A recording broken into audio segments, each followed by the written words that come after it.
To stand on a car platform, day in, day out, for 44 years, braving chill blasts of winter and the scorching suns of summer. Not to mention the hard looks and backtalk of countless disagreeable passengers. To keep up a happy heart and wear a smiling face through it all. And to bring up a family of 11 children, 7 of whom are living, and every one of whom has made success of life, is a record of which man might well be proud. This is the record of Felix E. Donnelly, who was retired today on a pension by Brooklyn Rapid Transit Company. At the Employees Clubhouse in East New York at noon, he was the guest of honor at a dinner given to him by his fellow veterans of the service, and he was showered with congratulations and good wishes.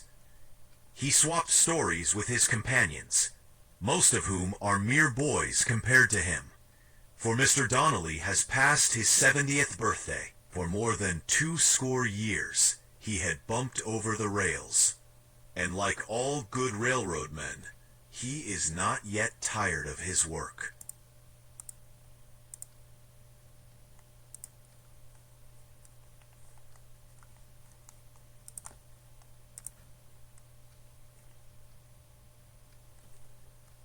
The great regret I have in retiring, said Mr. Donnelly at his cozy little home, 755 Metropolitan Avenue, which, by the way, he owns, is that I won't hear the pleasant good mornings and good evenings of the regular passengers that I have carried back and forth on my car for so many years.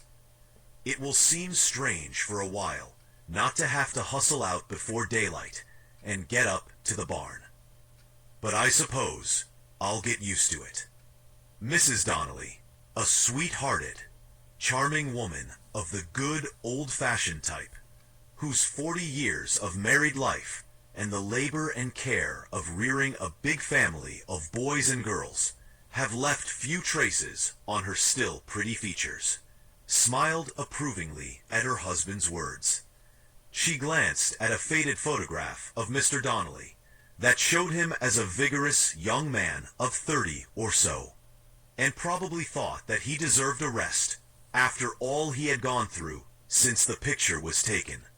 "I got my first job on the line that runs past this house," said Mr. Donnelly, "in 1866.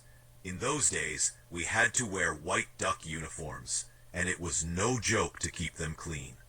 The conductors collected the fares and put them in their pockets, and there were no cash registers of any kind. Men were trusted, and in spite of all the jokes that have been made about conductors, they could be trusted. There was a standard of honesty among the men, and when the company introduced a small clock register that was hung from a belt around the waist, there was strong opposition to it.